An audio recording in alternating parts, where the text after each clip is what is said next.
How to animate objects along a curved path in Premiere Pro.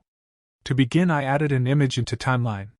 Select the image and in the Effect Controls panel move the playhead to the start.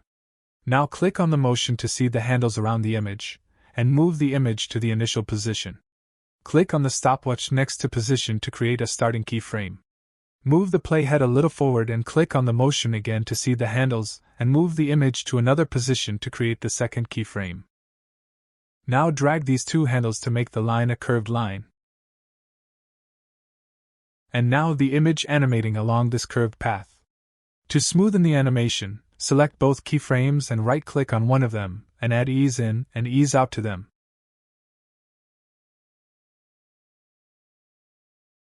Change the distance between keyframes to change the animation speed. We also can draw a curved line along this path. With the pen tool, click on the initial position, then click on end position, and while holding down the click, drag it to add a curve to the line. Then with the selection tool, move the shape to the start, and expand the shape, uncheck the fill property, and check the stroke property. Also, drag the image to the above track. Anyway guys, thanks for watching and I hope you found this useful.